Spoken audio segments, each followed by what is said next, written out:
वासियों को मीरा रोड के हमारी जनता को बहुत दिन से उनकी मांग थी कि मीरा भाईंदर शहर की लोक संख्या बहुत ही बड़ी ज़्यादा पैमाने पे बढ़ रही है और साथ ही में हमारी जो पहले की शमशान भूमि थे, कब्रस्तान थे और दफन भूमि थी, उनकी संख्या बहुत ही कम थी।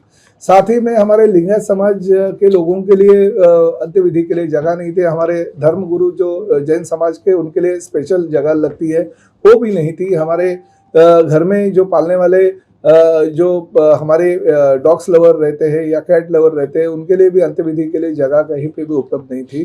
तो ये पिछले एक डेढ़ साल से मैं हमारी सरकार आने के बाद राज्य शासन के पीछे लगा था। मैंने 2 जगह जो है वो राज्य शासन से फाइनल करके ली। एक तो भाईंदर ईस्ट में और एक मेरे कॉन्स्टिट्यूंसी में वेस्ट और ईस्ट में, दोनों में। तो सर्वे नंबर 247 जो है वो हमने जगह ले ली है, उस पर रिजर्वेशन डाला सर्वधर्मीय स्मशान भूमि और कब्रस्तान का, और साथ ही में वेस्ट में जो 352 सर्वे नंबर था उसमें भी हमने रिजर्वेशन डाल दिया।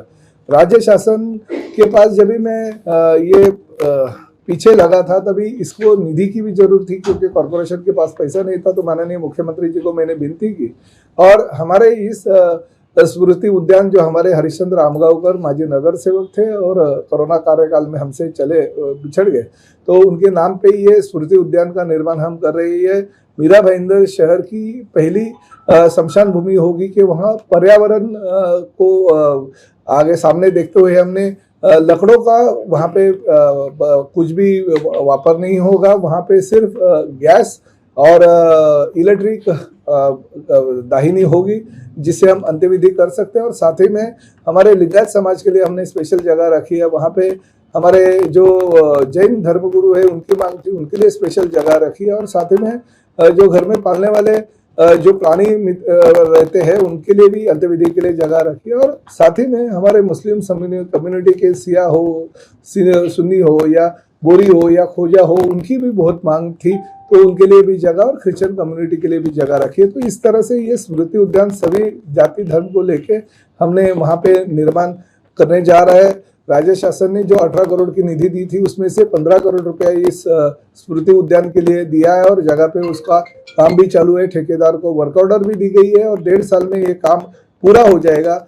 और 352 जो सर्वे नंबर है, उसमें भी 12.5 एकड़ की वो जमीन है। उसके ऊपर कंपाउंड वॉल और गेट बनाने के लिए हमने 3 करोड़ की राशि का प्रबंध कर दिया। और भविष्य में जो भी खर्चा उसके लिए होगा, वो खर्चा भी राज्य शासन के माध्यम से हम करेंगे। तो ये मीरा भाईंदर शहर का पहला ऐसा पर्यावरण पूरक हम स्मृति उद्यान बनाने जा रहे हैं, जहाँ पे पार्किंग की व्यवस्था होगी, उद्यान का निर्माण होगा।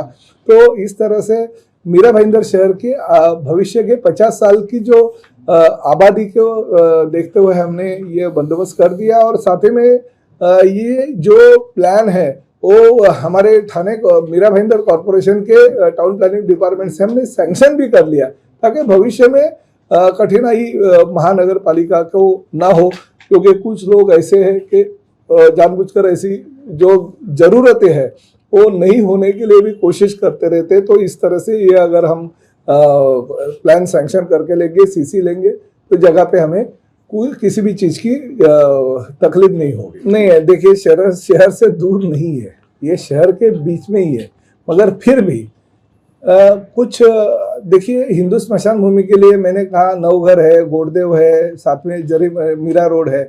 यहाँ पे अंत्यविधि के लिए लकड़ों का व्यवस्था की जाती है। मगर आजकल के नए लोग हैं, उनको पर्यावरण पूरक स्मशान भूमि की जरूरत रहती है। तो उनके लिए अगर ये ऐसा बंदोबस्त किया जाए तो कहाँ पे बुरा होगा। आप अगर दादर जाते हैं और शिवाजी पार्क की स्मशान भूमि अगर देखते हैं, तो वहाँ पे गैस और डीजल की ही गैस और इलेक्ट्रिक की अंत्यविधि के लिए व्यवस्था की गई है। तो पर्यावरण पूरक करना भी जरूरी है। भविष्य में देखिए, हमारी कुछ हिंदू धर्मियों की भावना होती है कि नहीं, अंत्यविधि जो है लकड़े के भी होना चाहिए। जिनकी भावना होगी उनके लिए ऑलरेडी कॉर्पोरेशन के माध्यम से स्मशान भूमि का बंदोबस्त है। मगर नया जनरेशन है, उनको पर्यावरण से बहुत लगाव है, उनको अगर वहाँ पे जाके अंत्यविधि करनी होगी तो वहाँ पे जाके कर सकते हैं। मगर शहर के बाहर नहीं है, ये दोनों जगह जो है शहर के अंदर ही है। मैं लोगों को बोलता हूँ वो करके दिखाता हूँ, जो सपना देखता हूँ वो साकार करता हूँ, जो वचन देता हूँ वो पूरा करता हूँ। इसलिए मुझे वो डीपी में रिजर्वेशन होगा तो अभी तक डेवलप होना चाहिए, क्यों नहीं हुआ वो देखना चाहिए। मैंने जगह भी ढूंढी, कहाँ पे जगह देनी चाहिए वो भी ढूंढी, और साथ ही में रिजर्वेशन भी डाल के लाया, प्लान पास करवा लिया ताकि तकलीफ लीगल कोई तकलीफ ही नहीं हो। और दोनों जगह पे मैंने जो शहर की जरूरत है वो पूरी की।